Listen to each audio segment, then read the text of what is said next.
ya pasti akan selalu ada orang yang kaya lagi ke atas. Tapi kalau miskin tuh ada mentoknya. Ya udah miskin nggak punya apa-apa segala macam gitu. Ya itu gunanya untuk bersyukur. Halo semuanya, selamat datang kembali di channel gue Rikon. Selamat datang kembali juga nonton episode Ngolem yang baru. Kebetulan akhirnya bisa bikin podcast langsung, Ngolem langsung.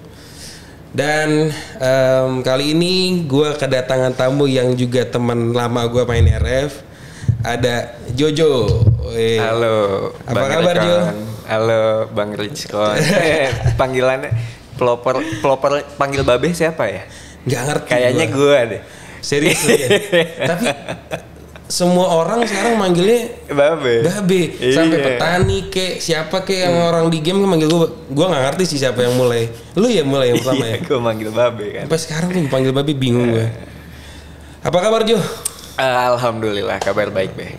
Ya udah lama banget nggak ketemu ya. Gila ya. Udah 2 tahunan. 2 tahun ya semenjak COVID kali. Iya. Sebelum COVID ya terakhir mungkin ketemu. Sebelum COVID sempat ketemu. Yang terakhir yang udah lama banget itu. Udah lama banget tuh ya. Iya udah lama banget. Gila. Tapi sehat ya semuanya. Alhamdulillah sehat.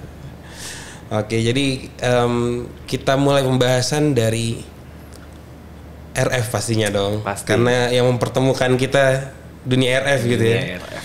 Betul. Sejak kapan Jo main RF Jo? Kalau boleh tahu. Main RF sih udah dari zaman 6 SD kalau nggak salah. 6 SD. 6 SD, ya. Itu pertama kali main RF di Indo berarti ya? RF Indo. RF Indo. Iya, RF-nya Lito tuh. Di warnet apa udah punya bisnis sendiri tuh?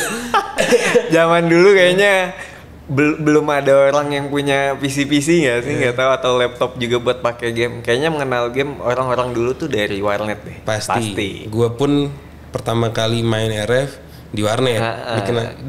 Dia dari teman juga. Terus betul. Akhirnya karena kelamaan di warnet terus, baru bikin PC di rumah gitu kan. Kalau lu yang ngenalin RF siapa Jo? Kalau gue ngenalin RF kebetulan sendiri sih. Oh sendiri? Soalnya kan gue dulu awal mulanya tuh masih ingat banget kenapa gue bisa nyentuh ke warnet. Pas kapan hari siang-siang pas kelas 6 SD tuh. Gue mau tadinya rental PS sama teman-teman. Cuma nggak jadi. Cobain yuk main warnet komputer tuh ada di sana gitu kan, daerah Pisang Mas. Terus yaudah ayo nyobain lah, kita datang sana tuh rame-rame gerombolan naik angkot, bocil-bocil warnet tuh. Datang nyewa 1 PC kan. Rame-rame dibagi tuh sebenarnya ada 1 PC 2-3 orang lah kan. Terus ada macam-macam kan, gamenya banyak segala macam. Nih main game. Ada masukin ID dan password. Kita masih belum paham kalau butuh register kan. Masukin ngasal tuh. Apa ya, Jojo ganteng gitu kan dulu kan gitu. Iya, narsis banget ya sih. Bener banget. Jojo Al-Azhar masukin, wah kok nggak bisa, bingung dong, nanya OP-nya, mas ini saya mau main, masih ingat banget game pertama tuh Sian online, wah itu banget. Game, wah gila sih legend, jadul banget. Terus dari game Sian kayaknya, Sian kan genrenya kayaknya RPG ya, tapi gambarnya masih 2 dimensi di situ gitu, kayak Ragnarok lah. Terus main dari kelas 6 SD nyobain Sian, terus loncat ke Gunbon, ke CS, semua game warnet pada masanya tuh nyobain. Muncullah ada RF, game RPG. Rame nih di warnet pada mainin RF kan. Wih, game apa nih, lihat segala macem, suka tuh awal mulanya. Terus kayak nyoba-nyoba, udah ketagihan di situ main RF. Berarti tahun berapa tuh ya? 2008, 9 mungkin? 2007 kayaknya, 2006, 2007an lah. Masih awal banget tuh ya? Awal banget. Dulu si RF memang booming banget dari zaman dulu tuh. Setiap warnet pasti ada yang main RF. Pasti. Gue ke warnet manapun pasti ada yang main RF. Teman gue zaman dulu, gue SD, kayaknya pas udah di SMP deh kelas 1-an. Itu anak-anak kuliahan yang udah main, yang gue ngeliatin dong, anjir punya gue level 41, dia 48, 49. Bang gimana caranya 49 banget, leveling di mana? Dulu di sebelah nih, ruko sebelah kebetulan ada warnet juga. Itu ada salah satu char yang lumayan gigi pada zamannya. walaupun armornya masih pakai armor level 47. Itu gue diri di belakang dia tuh bisa setengah jam ngeliatin dia, anjing cara kayak banget. Padahal paling pakai armor Intel polos ya zaman dulu. Bener. Dulu zaman dulu, wah kapan gue punya cara begini ya kan? Level 49 isisnya merah, kayak sakit banget. Wah. Padahal emang bocil-bocil kita dulu tuh nggak tahu nempa kayak gimana. Zaman dulu kan ada tuh buku panduan RF. Punya? Baca doang, tapi nggak punya. Gue beli sampai 3 kali. Gue sampai nggak beli. Gue beli sampai 3 kali. Gila sih. Hilang 2 kali, akhirnya ketiga nggak hilang, tapi masih ada di rumah. Itu hilang nggak tahu, gue dibetak temen sama siapa. Gue bawa ke warnet soalnya waktu zaman dulu. Gue baca nih, kan ada panduan monster, panduan segala macam. Kan? Sampai 3 kali gue beli, gila. Terus sampai detik ini apa sih yang bikin lu masih stay main RF? Masih stay main RF tuh gimana ya? Pertama memang nostalgianya kerasa banget kan. Kenangan kayak masa lalu lah gitu loh. Berasa mainin itu kayak zaman dulu gitu, dimana sama teman-teman. Dan memang dari gameplaynya yang nggak bisa dipungkiri sampai sekarang pun masih bertahan. Walaupun game zaman dulu online RPG, tapi dari grafik tuh masih oke lah untuk online dengan jenis game dari keluaran, maksudnya yang masuk publisher di Indonesia sampai sekarang masih bertahan. Terus ditambah dengan genrenya, politiknya segala macam, itu masih bertahan sampai sekarang. Belum ada yang ngalahin. Belum bisa ada yang wah lebih seru nih daripada RF, main lama banget gitu. Karena RF mungkin kalau menurut gua juga complicated banget ya, semuanya politiknya ada, segala macam, perangnya seru.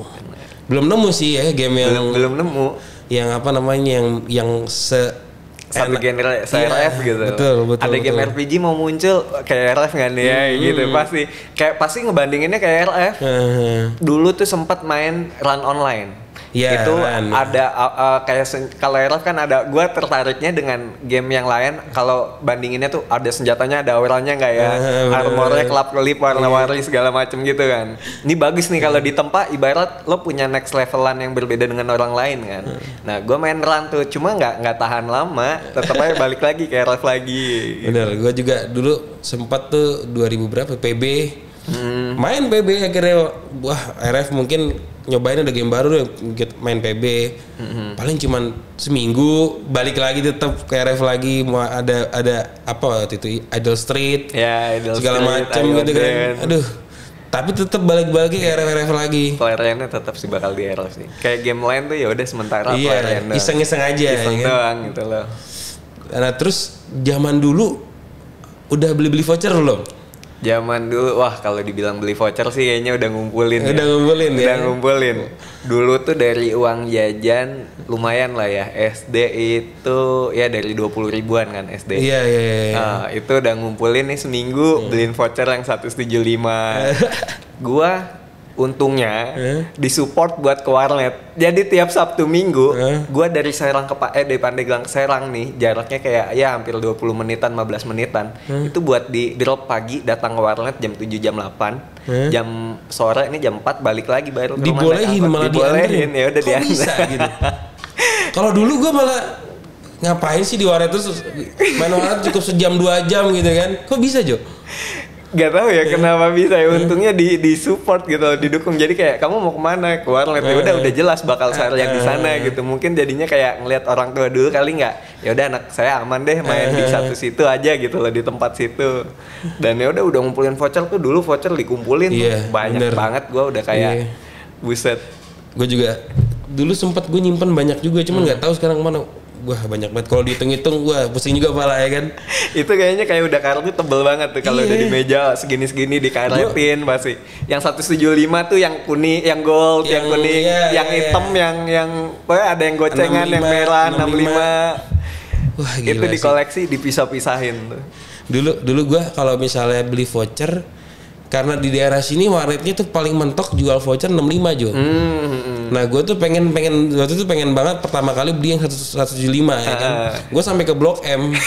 Jadi di Blok M Plaza itu kan ada ini ya, Game On. Oh iya, ada Game On. Jadi gue setiap weekend pergi sama keluarga, gue masih mampir dong ke Blok M, ngapain sih beli voucher? Voucher apaan ini? Voucher pulsa, bukan voucher game, akhirnya beli ke sana. Terus paling dulu tuh gue beli voucher kebanyakan gue jual mata uang. Oh iya, lebih sering sama banget. Tapi bener. Ketipu Jo, aduh itu keselnya minta ampun. Iya, dulu gue nyari mata uangnya sama tuh jualan voucher gitu juga pasti belum ngerti kita nggak punya nomor rekening, mau transaksinya gimana, jualan voucher. Jadi memang dari dulu tuh udah apa nih CP first, mata uang first sama voucher, gue nggak mau kecuali lewat dewan atau segala macam perantara kayak gitu. Sebenarnya kalau yang tipu sekarang tuh kayaknya udah ada dari dulu, trik-trik lama gitu. Iya. Cuma mungkin dulu kan masih jarang berkembang, sekarang sih udah canggih banget. Gila. Gue dulu ngumpulin seminggu sama, ya mungkin seminggu tuh gue tergantung ya, kalau misalnya lagi ada ngumpulin 175 dapat lah. Dijual terus ketipu itu keselnya minta ampun, BT-nya seminggu itu Jo. Gue sering banget ketipu kan kode duluan gitu kan. Terus tiba-tiba abis dikasih kode caranya lockout, anjir gue bilang ketipu di fix nih. Soalnya kan dulu mikirnya kalau udah lockout kan harus ngisi voucher dulu kan. Iya benar. Nah, karena gue ketipu, gue balik tipu CP duluan. Terus udah masuk, kok nggak bisa kodenya, gue lockout udah terpakai duluan. Jadi saking gue ditipunya nih, gue nipu balik orang-orang. Saking wah anjir gue capek jadi orang baik, gue ditipu gantian lah, gue sekali-sekali nipu orang jadi. Lucu. Gila, seru banget sih zaman dulu. Nah terus nih kan semakin kesini perkembangan dunia Novus semakin luas, semakin banyak yang seru-seru, makin banyak drama. Nih gimana pendapat tuh tentang perkembangan dunia Novus sekarang? Kalau dilihat sekarang ya, kalau dibilang kayaknya mungkin sama aja ya. Kalau dibilang ada drama, kayaknya dulu mungkin ada drama. Cuma karena kita masih bocil-bocil, kita nggak tahu nih drama apa yang dimaksud dan nggak ke-up gitu kan. Ditambah zaman sekarang kan udah ada Discord. Dulu tuh chat itu bet. Iya, ketumpuk banget, modal chat banget. Kalau war modal chat nggak ada. Dulu tuh apa sih? Yang selain Discord tuh tim ada tuh yang buat TeamSpeak gitu kan. Itu aja yang dulu tuh yang dipakai buat orang CS segala macam, itu kan kayak masih nge-lag segala macam kan, belum ada tuh yang gitu-gituan juga. Jadi beneran masih chat tuh. Jadi kayaknya kalau dibilang drama zaman dulu masih ada, tapi hanya ya bacot-bacotan. Iya. Bener. Makanya dulu kan sebutan keyboard warrior udah ada dari dulu. Betul. Malah sekarang keyboard warrior udah jarang disebut kali ya. Udah jarang disebut sih. Drama sama sih kayaknya ya, nggak jauh-jauh beda drama dulu sama sekarang. Kayaknya kalau tentang ada nanti ngeledekin orang tua segala macem kayak gitu. Kalau dari pandangan lo dari segi gameplaynya tuh kan kita kebetulan sekarang mainnya banyak kan di private server. Menurut lo gimana tuh konsep-konsep sekarang ini? Konsep sekarang ini kayaknya lebih apa ya? Akhirnya mungkin pergabungan dari yang dulu private server sampai sekarang pastinya kan semakin update tuh dan semakin diperbarui kan. Pasti udah kalau udah dibilang sih paling the best sih. Ditambah sekarang nggak bisa dipungkiri udah ada event-event yang gila-gila. Jadi kalau misalkan mau dibilang LF sekarang orang buka tutup ya balik lagi sebenarnya karena orangnya juga akhirnya yang banyak ngincar server baru segala macam. Kalau zaman dulu mungkin karena cuma satu itu aja makanya rame terus. Jadi kalau sekarang ya kalau misalkan mau pertahanin ya orang-orangnya aja mau bertahan di situ apa enggak, ibaratnya kayak gitu. Kalau dulu nggak ada pilihan lain zaman dulu. Dan dulu juga petani kayaknya masih jarang juga sih kayaknya. Jadi klasik aja dulu. Itu gue farming di Ether tuh masih sepi, Jo. Di zaman klasik gue ingat banget tuh awal klasik tuh 2017 sih kalau salah 17. Itu yang farming Ether masih dikit banget. Bener. Wah sekarang kalau server baru up atau server baru ya kan, itu yang namanya Ether udah kayak pasar, bener-bener pasar rame banget. Zaman dulu farming sendiri masih enak gitu kan. Dulu di klasik awal-awal gue nggak mau spend banyak, Jo. Kayak cuman pengen main iseng gitu kan. Terus nyari mata uangnya juga farming sendiri, emang pengen nikmatin aja. Makin kesini kayaknya kalau pengen enak nggak bisa cuman farming doang nih, harus spend juga kayaknya gitu kan. Ya udah akhirnya mulai spend gitu. Iya, wah menarik sih pas yang awal kemarin klasik up itu yang dari Lito itu kan di 2000 hampir 2004 15-an 14-an deh kayaknya. Iya. Itu hal yang momen paling gua tunggu. Itu zaman gua masih kuliah. Jadi kayak wah ada RF up nih dari Lito. Official lagi kan. wah bisa-bisa gue nggak kuliah nih main terus kayak udah up nih, wah gila masih biasa tetap ya mau official atau RF pasti ada critical errornya kan. Iya tetap awal-awal DC itu wah udah penuh DC ngelek wah tapi tetap orang antusiasnya setinggi itu gitu. Bener. Orang masih kangen vibe zaman dulunya masih main, apalagi ibarat dulu ya kita bocil SD SMP udah nginjek kuliah udah punya duit nih, gue mau jadi GG, udah tahu nempa equip segala macam ya kan. Terus wah rame banget, udah berkembang tuh di situ kan RF klasik, makin wah gila-gilaan isinya, udah tahu nempa-nempanya segala macam. Seru sih. Iya bener sih, mungkin zaman dulu masih pada bocil, zaman sekarang udah ada yang kuliah, kerja, berpenghasilan, dan memang nggak bisa dipungkiri juga perputaran uang di RF tuh semakin gila ya sekarang ini ya. Parah. Makin kesini makin gila. Dulu mungkin ya bisa dibilang sultan juga, cuma maksud gua kayaknya nggak segila gini banget ya. Dulu mungkin nggak ketahuan karena nggak ada forum JBB. Oh iya bener, bisa jadi ya. Iya. Atau mungkin gini Jo, dulu itu nggak ada forum buat jual beli, jadi orang nggak bisa membandingkan harga. Iya, nggak ada tampungannya, nggak tahu bandingin harga berapa. Bisa aja dia tiba-tiba nembak abis 3 juta nih, 5 juta zaman dulu loh. Sebanyak apa duit segitu kan? Misalnya dapat drop LE 25 high, orang ada yang beli harganya 8 juta, 6 juta. Tapi gara-gara bocil nggak tahu apa-apa, udah dibayarin 100.000 dijual ya kan? Nggak tahu kan? Bener. Kalau sekarang kan udah pada pinter, udah ada forum, udah bisa nanya-nanya, udah punya makin gampang aksesnya. Betul. Terus kalau soal drama-drama gimana Jo?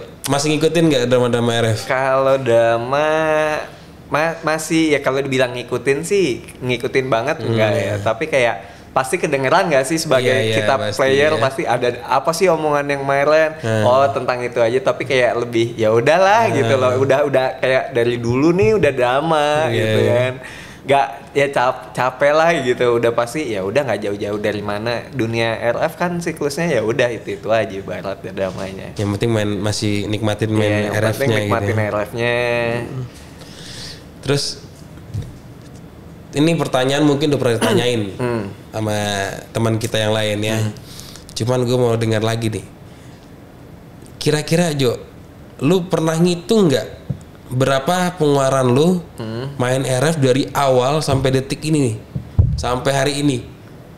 Kalau dari awal ngitung secara semua nih, gue belum pernah samsat gua hitungin. Tapi dari gua ngitungin itu screenshot dari zamannya apa ya, awal dulu Hellfire kali. Pokoknya gua udah ada, gua sampai dibikin folder. Sama. Jadi habis setiap transfer gua masukin folder. Jadi RF apa ada tuh semuanya. Cuma gua belum sempet ngitungin. Itu udah mulai di private. Tapi dulu di zaman klasik belum pernah. Yang jelas kayak SMP aja gua pernah tuh. Karena gue mau pengen beli dulu kan zaman SMP banyak kan ada dupe gitu, barang-barang dupe segala macam, armor aja kayak 6 rata SS, senjata plus 5 plus 6 intense gitu kan. Gue zaman SMP nabung sampai 800.000 senjatanya doang, berapa ratus ribu segala macam. Itu zaman SMP loh, udah ngeluarin itu bukan duit bener. Ngumpulin lama. Besoknya dupe hilang.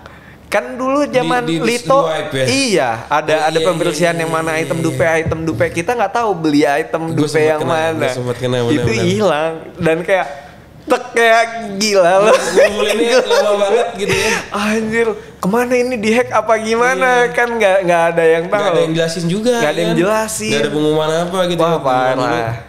Gue pernah juga tuh, gue waktu itu beli, ingat banget beli car 15 jutaan kalau nggak salah. Itu udah gede banget tuh 15 juta itu dulu tuh. Main 2 minggu tiba-tiba caranya bugil. Tuh gue bingung mau nanya ke siapa, mau email, kan zaman dulu email ya laporan. Email ke Lito juga dijawabnya kapan tahu ya kan. Ya udah akhirnya udah pasrah, ya udah akhirnya sempat kayak wah ntar dulu deh jangan RF dulu deh, lagi sakit hati nih habis kena wipe, kayak akhirnya nanya ke orang gue. Woi lo ada barang-barang lo yang hilang nggak? Iya nih bang, katanya habis ada wipe ini segala macam. Apaan tuh wipe? Ngebersihin barang-barang dupe katanya. oh jadi ternyata barang-barang yang kita beli barang-barang Dupe. Pantesan lebih murah harganya. Bener. Murah gitu harganya ya. Jadi kalau ngomongin Dupe ada gue cerita lucu kan. Gimana tuh? Gue pernah main zaman SMP, tetap masih zaman dulu banget. Wah itu menjelajah gue menaungi semua RF kan. Gue belajar cheat.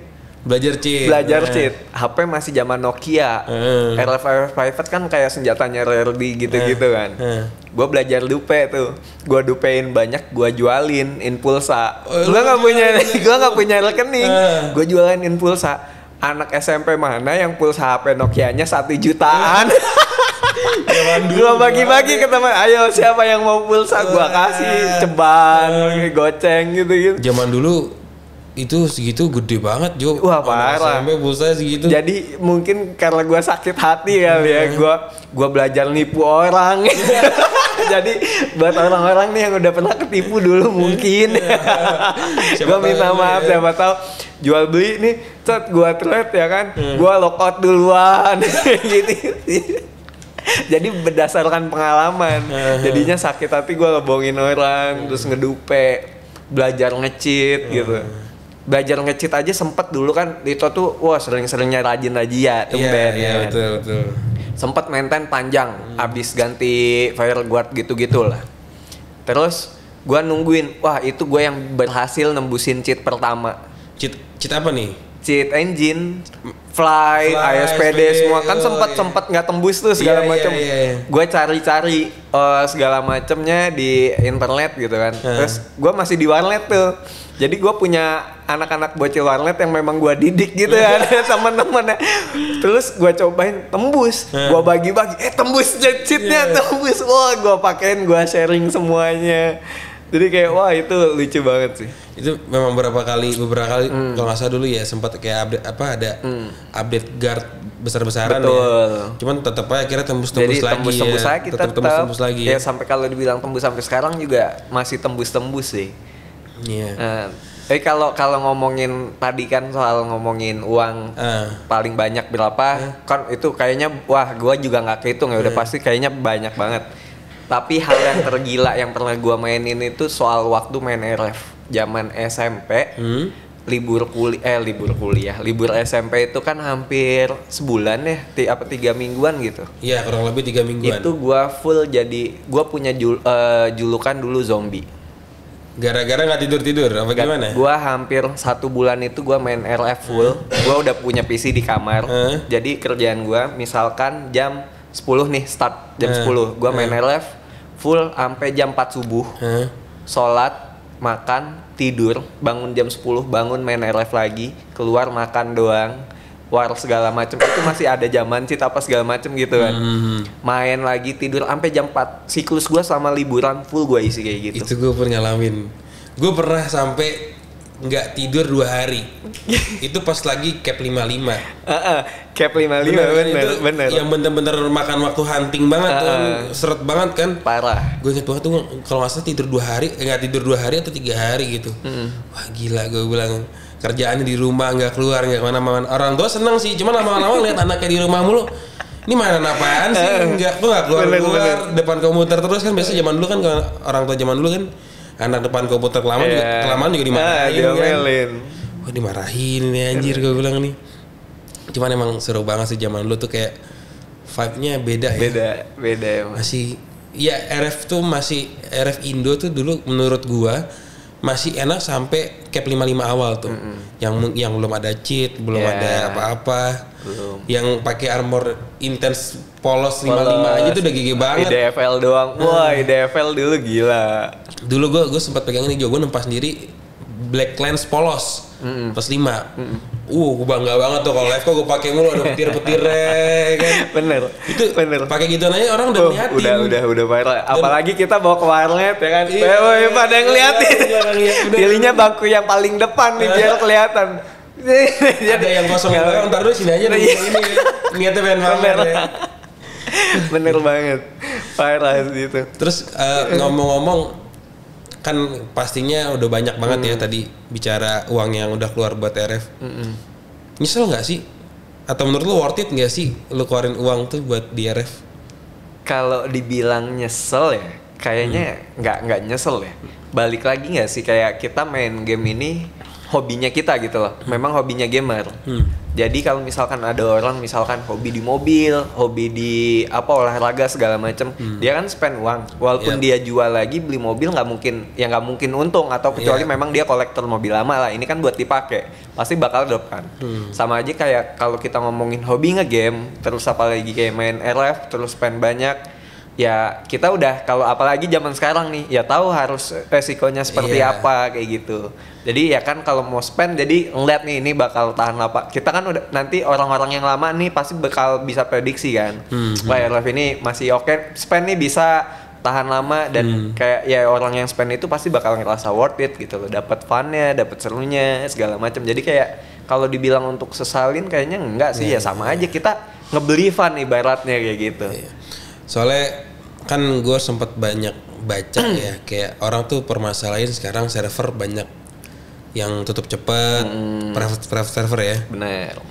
Gue bilang juga sih kayak gue sempat ngasih statement juga kayak ya lu main RF, lu nyari funnya, lu ngeluarin uang, jangan berharap balik kalau memang lu ini hobi lu gitu ya. Kecuali memang lu berbisnis gitu di sini. Kalau misalnya lu main hobi, lu buang uang buat senang-senang ya udah tahu resikonya bakal hilang tuh uang gitu kan, jangan berharap balik ya kan. Bener. Makanya gue kadang-kadang lihat orang mungkin dia udah spend cukup banyak menurut dia atau ada Sultan juga spend udah cukup banyak terus tahu servernya sepi dia kesel sendiri gitu kan. Makanya maksud gue ya salah sendiri juga siapa yang suruh lu spend banyak-banyak gitu kan. Ya kalau kayak gue juga gue spend mungkin bisa dibilang juga lumayan gitu ya. Dan ya gue udah tahu resikonya mau itu balik nggak balik ya udah itu udah resiko kita gitu ya. Balik syukur enggak juga nggak apa-apa gitu kan.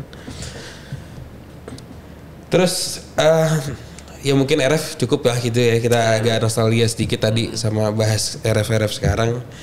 Udah capek juga bahas drama ya kan, mendingan kita bahas yang lain. Banyaknya kayak iya.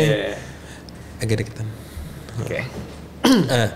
Terus nih, oh iya by the way, congrats buat Josh Brother kemarin anniversary ya. Iya. Ke berapa Jo? Yang kedua, 2 tahun. 2 tahun nih. 2 tahun. Jadi teman-teman yang belum tahu, Jojo ini punya kafe di Pandeglang ya, di Pandeglang di Banten maksudnya. Iya, Banten. Pandeglang. Itu yang gue lihat sih penuh terus ya kalau malam gitu ya, apalagi malam minggu gue lihat terakhir. Ya alhamdulillah. Kemarin juga sempat gue mau kesana cuma nggak jadi kebentrok terus sama urusan lain gitu kan. Wah itu sayang banget sih, parah. Yang pas lu anniversary kemarin itu kan bandnya Juicy Lucy ya. Iya. Itu gue seneng gila sama tuh band. Nih fun fact juga nih ya, gue tuh seneng sama band itu. Tapi gue nggak tahu nih karena mungkin gue dengerin dia kan cuman kayak di mobil. Lagunya doang. Iya. Gue tuh sebenarnya nggak tahu orang-orang mukanya gimana. Jadi waktu itu gue di Bandung nongkrong sama temen gue. Udah nih dia sama teman-temannya, ya kan. Ternyata terus gue pulang gitu kan selesai nongkrong, gue nyetel lagunya Lantas Juicy Lucy ya kan. Lu suka nih lagu? Suka lah kan tadi itu yang nyanyi nongkrong sama kita. Lah yang mana gue bilang? Karena gue nggak tahu gitu kan. Gue nggak tahu kalau dia yang nyanyi gitu kan. Jadi gue tuh sempat ketemu nongkrong bareng sama vokalisnya gitu kan. Oh ternyata itu. Karena gue nggak pernah lihat gitu kan. Maksudnya nggak pernah lihat YouTube-nya atau nggak pernah apa waktu itu ya. Nah terus Josh Brother udah 2 tahun ya. 2 tahun. Gimana Jo usahanya? Lancar berbisnis F&B? Waduh, kalau dibilang lancar, ya pasti kayaknya kalau namanya bisnis baru ya nggak ada yang lancar gitu dibilang. Pasti kalau ada dibilang naik turun ya pasti ada naik turunnya kayak gitu. Cuma memang kalau jadi akhirnya kita ditekankan bahwa kalau menjadi pengusaha itu harus bisa cari strategi gitu loh dalam kondisi apapun. Jadi kalau dibilang jadi ya udahlah jadi pengusaha aja enak ya belum enak dapat duitnya kalau misalkan untung. Bener. Tapi kalau secara waktu yang tadinya orang misalkan dari pekerja kantoran yang 6 8 sampai 12 jam jadi entrepreneur, jadi pengusaha, waktunya malah jadi 24 jam. Karena lo tidur nih misalkan lagi rugi atau mikirin promo segala macem, lo tengah malam sebelum mau tidur merem nih. besok ide promo apa ya? Iya. Oh, ngundang siapa ya? Jadinya lo nggak bisa tidur. Malah lo bangun, lo catet tuh ide-ide lo pas malam gitu. Jadi kayak ya susah dan gampangnya ya seperti itu. Jadi memang balik lagi ke diri kita, harus ngelihat peluang, lihat potensi yang ada. Terus ya gali juga diri kitanya seperti apa. Kita lebih emang cocoknya di mana sih kayak gitu. Dan memang gue terjun di F&B ini baru pertama kali dan satu orang dalam keluarga gue gitu. Jadi memang gue terjun, belum pernah ada yang kerja di F&B, belum ada yang buka usaha F&B. Gue sendiri yang langsung beraniin di F&B. Nah, awal ide terciptanya ide itu kenapa Jo? Kok bisa tiba-tiba berpikiran mau bikin bisnis F&B? Awal mula idenya tuh ini lucu sih. Jadi kayak sebenarnya kalau dibilang riset itu gue udah lumayan lama dari zaman akhir-akhir mau kuliah lah ya. Kayak wah kalau bikin coffee shop, gue sebelumnya gini, gue kan emang dari dulu tuh udah hobi kulineran kan. Jadi taulah pelayanan segala macam. Gue walaupun belum di F&B nih, tapi kita tahu sebagai harus dilayani nih nggak enak banget nih pelayannya, atau makanannya kurang apa kayak gitu kan, atau lihat harganya mahal nih, tapi enak rasanya segala macam. Kita kan belajar dari situ tuh, ibaratnya di situ di Jakarta gue tinggal hampir ya kurang lebih 8 tahun, gue mendalami itu semua, ngelihat. Nah udah gitu gue balik lah ke Pandeglang, maksudnya kayak pas gue masih zaman kuliah, gue ajak teman-teman gue kan ke Pandeglang. Mau nongkrong, nggak ada nih tongkrongan segala macem kan. Wah bingung juga nih mau ngerjain tugas di mana segala macem.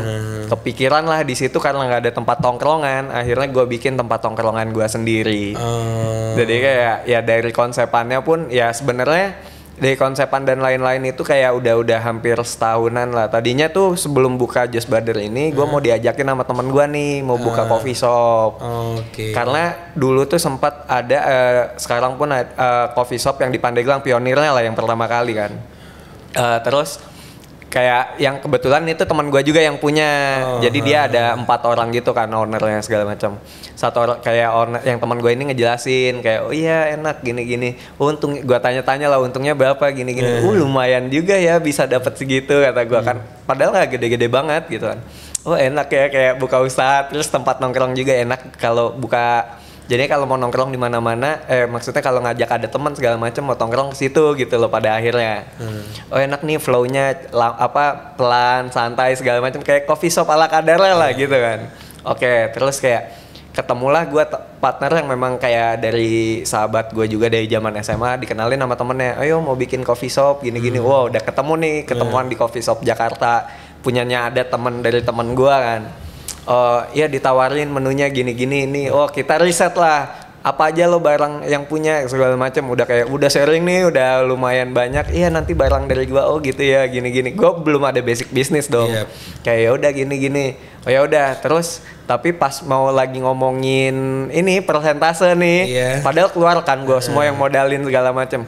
Ya udah nih kalau nggak nanti 70-30, nanti kita lo kalian 30, gue 70. Nanti setelah modalnya balik, nah kita baru ini bagi sesuai dengan job desk-nya. Nanti kita udah hilang gitu, nggak ada kabar.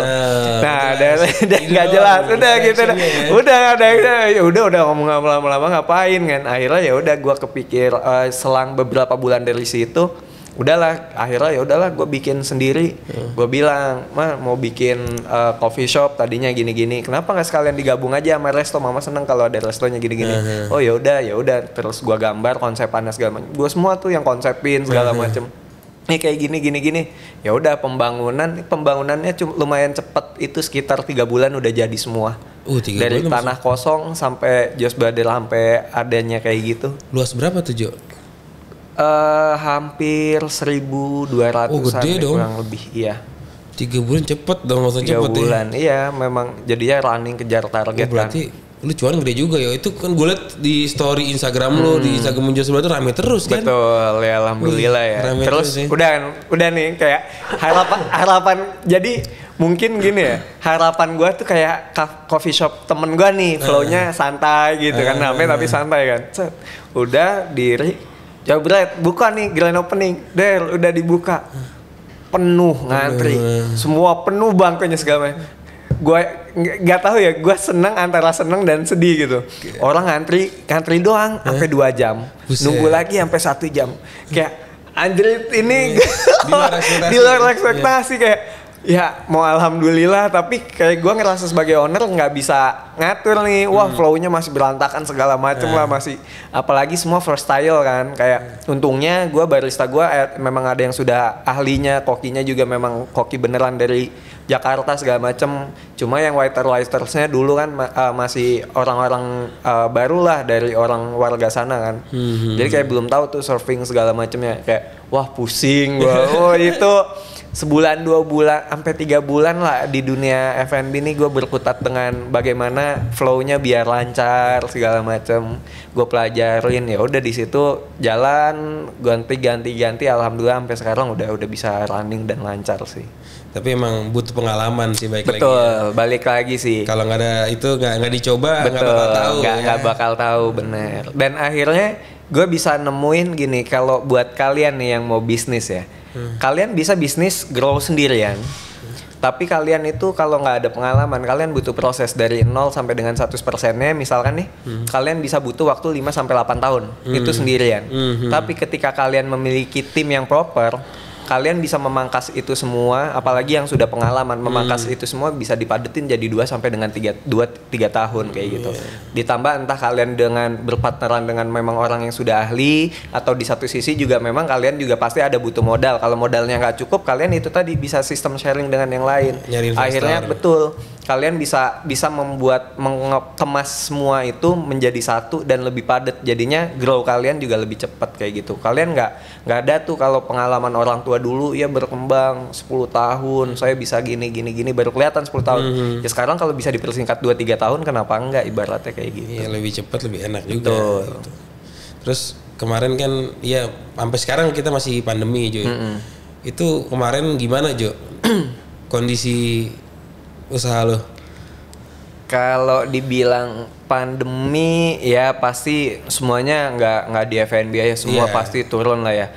Tapi di khususnya daerah Pandeglang ini untungnya dia kan pelosok ya. Kalau dibilang pelosok ya daerah hampir selatan lah ya kan, mau daerah pantai tuh ke Banten sana. Itu kan PPKM masih belum berlaku tuh di sana. Jadi kalau awal ini pas stopnya di ini zamannya lockdown. Bener ya, itu total. Itu wah itu loss parah sih. Ya. Loss total yang hampir berapa ya? Turun 80%-an.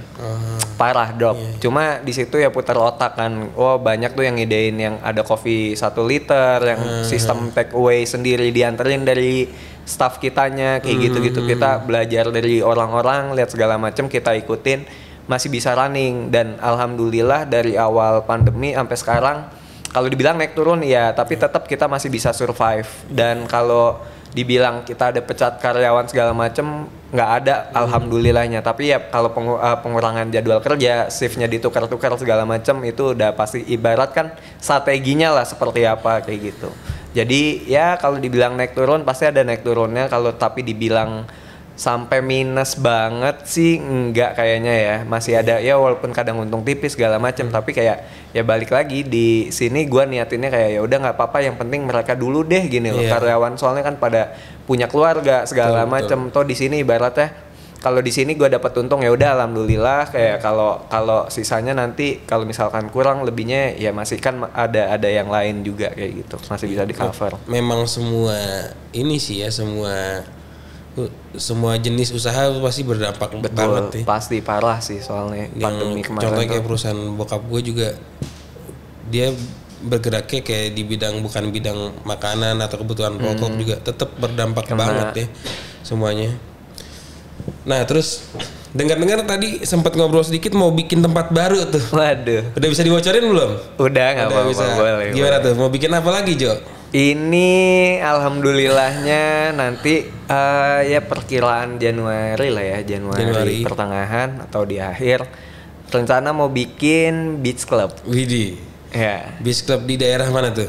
Beach club daerah Carita, Pantai Carita, masih tetap daerah Banten tapi kita daerah pantainya kayak gitu. Jadi bener-bener view-nya pinggir pantai. mungkin mau membawa vibes-nya Bali ke daerah sana mungkin. Betul, di satu sisi kan gini ya, soalnya kalau akhirnya gue 2 tahun ini mempelajarin bahwa Banten ini punya potensi yang hebat banget. Soalnya di sana gunung ada, pantai ada, betul, sungai ada, sawah juga ada, semuanya komplit. Dan ini masih belum, ibaratnya masih lahan basah banget dan masih belum banyak yang lirik. Nah, sebelum itu semua ada yang lirik, kita coba start di sana. Kita coba ya masuk di dunia itu tadi. Kita mau bikin apalagi objek wisata dulu kan, kalau Carita Anyer dulu kan orang tuh kayak males lah pantainya gitu-gitu aja segala macam. Nah, di sini kayak ngelihat peluang nih, hotel-hotel udah banyak yang mulai dari kayak hotel-hotel yang Aston, yang pokoknya yang dari Jakarta nih move sana semua kan. Ada Novus, katanya nanti bocorannya ada Grand Mercure yang gede lagi. Nah, di sini kayak kita ngelihat potensi nih. Wah, ini kayaknya soalnya mereka kalau di sana ya udah sekitaran hotel aja. Kalau kita di Bali kan ya udah banyak nih, mau kayak La Plancha atau mau ke Vince, Potato Head segala macam kan banyak tuh. Nah, kita ngelihat ini belum ada nih. Ada tapi namanya Pantai Pandan di sana. Cuma ya bisa buat surfing juga segala macam, tapi ya masih apa ya? Masih terkesan kayak nature lah, masih alam. Nah, kita buat yang memang kayak ala-ala Vince, kayak Potato, kita kemas, kita combine kayak gitu. Jadi nanti ada beanbag segala macem. Pokoknya konsepnya enak banget lah, feelnya bakalan kayak ngerasa sana, wah beda banget sih ini, kayak bukan di Carita kayak gitu. Januari ya. Perkiraan Januari, dan sekarang memang lagi progres ya, running pembangunannya. Wah gila sih, ternyata Jojo FNB-nya maju sangat pesat ya, lihat-lihatnya gokil nih. Wah, alhamdulillah sih. Kayak memang akhirnya kalau misalkan kita ya itu tadi, kalau mau gali potensi ternyata kita sisinya di sini nih, kita jalaninnya fun nih. Kalau jalaninnya fun bakalan enjoy, dan di situ pasti nanti bakal ketemu relasi-relasinya kayak gampang aja, kita bakal ngeblend sendiri gitu loh, otomatis nyambung. Terus ya udah kita bisa bikin usaha apa nih, dan memang jujur di sini juga yang Beach Club ini kita joinan kayak gitu, ada 4 orang, nggak cuma gue sendiri. Cuma memang ada ya akhirnya punya basicnya masing-masing lah kayak gini, yang memang orang-orang yang kuat-kuatnya nih kita kegabungin semua, kita yuk bikin, ya udah nanti pasti bakal kekemasnya dengan rapi kayak gitu. Gila, gokil itu apa namanya? Gue tuh lihat tuh bikin mungkin apa ya? Kaget sih gue, kayak wih gila nih Jojo bikin dan langsung rame, itu jarang Jo. Iya. Kayak lu kan baru mulai ya, baru mulai bikin FNB, terus lu bikin konsep sendiri. Biasanya kan orang kayak kebanyakan tuh teman-teman gue yang punya tempat-tempat di Jakarta bisnis FNB. Dia kan minta apa ya kalau dibilangin kayak pengonsepnya ada sendiri gitu, atau mungkin dia franchise atau apa gitu kan. Ini dia bikin sendiri, konsep sendiri, dan langsung rame. Gila, gokil sih, hebat banget lu Jo. Nah terus lu kan sebenarnya kan ini ya, lu dokter ya, pendidikan dokter ya? Gue dokter. Terus mau dilanjutin atau wah udah enjoy aja jadi pengusaha aja nih gitu? Gimana Jo? Kalau lanjut sih kayaknya ya, kalau misalkan gue mikir lanjut atau enggak, kayaknya pasti bakal tetap gue lanjutin. Soalnya ibarat gue pun bikin Just Brother tuh kan dari gue sebelum jadi dokter nih. Jadi kayak yaudah nanggung nih, one step lagi nih, udah mau selesai punya gelar dokter. Akhirnya gue titel dokter, gue lanjutin. Cuma kan dokter perjalanannya panjang nih, gue butuh internship lagi nih untuk 1 tahun pengabdian. Dan sekarang udah running, apalagi kayak udah mulai ketemu relasi segala macam. Gue masih di sini kayak mikir kayak kalau misalkan gue lanjutin, takutnya nanti gue ngehambat bisnis gue nih. Tapi kalau di satu sisi ini tinggal 1 lagi nih keluar, buat ini ibaratnya legalitas gue buat bisa praktek atau naro bikin apa di mana-mana nih untuk surat perizinan gue. Dan ya rencananya ke depannya juga pasti nanti gue pengen bikin klinik juga. Entah itu klinik kayak klinik buat 24 jam, klinik kecantikan. Gue combine yang teman gue dokter gigi, gue bikinin klinik juga kayak gitu. Ya bisa ngembangin usaha juga. Betul. Ya. Jadi di satu sisi ya memang akhirnya gue dokter tapi mungkin lebih fokus ke usaha sih. Karena jiwa gue dulu yang tanemin ya. Jadi kayak kalau teman-teman gue nih jadi dokter pengen nolongin orang kan. Kayak beda loh terima kasih dari pasien langsung segala macam. Tapi satu orang gitu kan.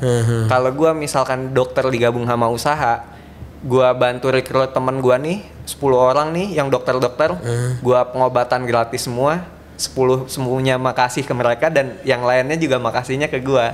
Jadi kayak ya gue feel-nya memang bedanya di sana gitu loh. Oh jiwa, dan menemukan jiwa gue bukan di dokter bangetnya nih, ibaratnya gitu loh, bukan yang langsung terhadap pasien. Ya udah makasih gini-gini. Tapi gue bisa membantu lebih banyak orang lagi kayak gitu. Oke. Terus melihat kesuksesan lu juga kan bisa dibilang sukses lah, gila. Waduh, alhamdulillah. Gue mantau IG lu, gila nih Jojo nih. Maksudnya maju banget gitu loh. Terus perkembangannya gokil. Kira-kira ada saran nggak buat teman-teman yang mungkin mau ngejalanin bisnis, apalagi mungkin bisnis F&B kayak lo gitu, ada saran nggak buat teman-teman? Buat teman-teman ya semuanya, kalau misalkan mau jalanin bisnis nih, awal-awal pastikan kalian punya konsep yang matang. Jangan ikut-ikutan nih, ada dulu misalkan ada bisnis jualan apa yaudah ikutan nih lagi untung nih, jangan jadi FOMO lah gitu loh. FOMO tuh kayak kita yang buru-buru pengen ikutan, gak mau ketinggalan kayak gitu. Tapi pastikan kalau mau mulai bisnis itu dari keresahan kita sendiri. Apa ya yang kurang nih, apa ya, misalkan kalian ya kayak datang ke restoran segala macam kan, wah pelayanannya lambat nih, wah nggak enak nih menunya, lihat aja nanti gue pengen bikin restoran yang enak deh yang gitu. Nah ibaratnya kayak gitu. Sama dulu gue pernah pengen gini, hobi gue dulu kan kayak nyari jurnal gitu kan, pas kedokteran dulu tuh dicariin orang lain segala macam, gue bayar segala macam kan.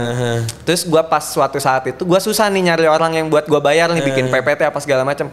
Gue sampai bikin ide muncul, apa gue bikin kayak buat jadi yang nampung, jadi wadah semua orang yang memang yang mau kerja buat bikinin jurnal, skripsian, tugas-tugas semua, gue yang tampung nih semua. Dan gue cari market, kok malah muncul ide itu. Sempat gue mau bikin itu dan gue udah broadcastin ke grup-grup angkatan-angkatan semua, adik-adik kelas banyak banget. Bang Jo mau dong, gimana sistemnya dan lain-lain. Cuma sampai sekarang belum ketampung. Nah itu ide bisnis baru tuh, kalian bisa tuh. Jadi kayak buat jasa kan, jatuhnya di bidang jasa seperti itu.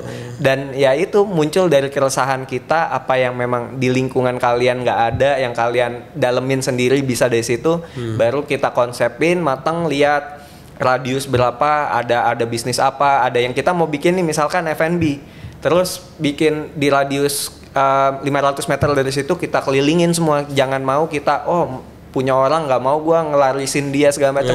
Jangan pernah ada kayak gitu. Soalnya kalau nggak gitu kita nggak akan belajar dari kesalahan dia atau kelebihannya dia. Apa sih market yang dia punya, apa sih kekurangan yang dia punya, kita bawa ke sini. Terus ke tempat B kita tiru segala macam. Jadi sekalian dari sistemnya semua segala macam. Jadi nggak cuma ATM aja, nggak amati tiru modifikasi, tapi kalian konsepin lagi lebih matangnya, ibaratnya kayak gitu. Dan akhirnya kalian bisa menciptakan market kalian sendiri kayak gitu. Gila, gokil ya. Nih kalian nggak pernah lihat Jojo begini nih. Lu kalau live streaming kan bahasnya kalau paling ditanya jadi dokter online. Jadi kan? Dokter online. Ya, pernah kan? Nah, dokter gue malah fungsinya di dokter online. Bener. Dokter sama lah, betul. Sakit, kadang nanya ke Jojo. Nanya ke gue, Bang tangan saya patah lah, mana lihat nih chat doang di situ nggak kelihatan. Gila. Oke, jadi lu sekarang stay gue masih bolak-balik lah Jakarta. Ya. Karena memang gini, pada akhirnya kita nggak bisa berdiam diri di tempat kita sendiri. Kita nggak boleh di zona nyaman. Karena apa? Kita harus cari pergaulan yang baru, gali potensi yang baru, cari circle yang memang benar-benar mensupport kita kayak gitu. Kalau misalkan kita diem di situ aja dan kita udah merasa overpower di atas, kita bakal ngerasa ya udah lo bawahan gue segala macam, gue bosnya. Tapi ketika kalian pindah nih ke suatu tempat, kalian wah gila masih banyak orang yang di atas gue, dan kalian akan merasa minder lagi nih. Ternyata gue nggak sehebat itu ya gitu loh. Dan ya udah akhirnya kalian bakal belajar lagi, cari ibaratnya jiwa kalian lah gitu loh.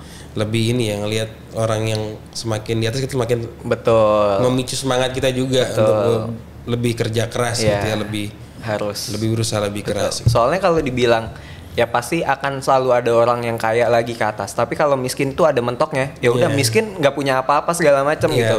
Ya itu gunanya untuk bersyukur. Tapi kayak gali potensi ke atas, lihat wah gila banyak yang motivasinya jangan iri, tapi wah gila loh itu iri. apa kok gini. Nah tapi kok bisa ya segala macam. Akhirnya kalau lo udah jiwa lo ya udah jadi pengusaha, jadi entrepreneur, lo jalan nih gue tiap ke gedung segala macam, gila itu gedung punya siapa ya, gue pengen tahu sehebat apa orang itu, gimana caranya bisa kayak gitu.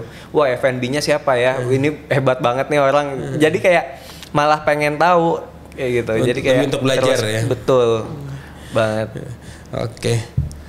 Oke Jo, mungkin segitu aja nih bahasan kita kali ini, ngobrol-ngobrolnya. Thank you banget loh. Siap, thank you banget udah ngundang. Waktu datang ke sini. Jauh-jauh malam-malam lagi nih, udah malam. Waduh iya. Udah lama malam-malam kita. Udah lama juga soalnya gak ketemu sama Jojo. Terus akhirnya kemarin gue kontak Jojo, mau nggak Jo? Apa datang buat jadi tamu di konten gue nih? Gila, suatu kehormatan guys datang ke sini guys. Akhirnya kepake. Ini first time gue berarti ya, pertama kali. Wah suatu kebanggaan banget gue. Akhirnya kepake. Studio baru, tempat baru, gue duluan yang datang. Thank you Babe. Iya sama-sama. Gue thank you banget juga lo datang, karena dari kemarin nggak pernah kepake. Akhirnya baru sempet bikin gitu ya. Oke teman-teman, mungkin segitu aja ngolem kali ini. Terima kasih yang sudah menonton. Terima kasih sekali lagi buat Jojo. Thank you sama-sama. Yang sudah hadir. Semoga obrolan kita jadi bisa jadi pemicu, bisa jadi penyemangat kalian juga. Amin. Ya.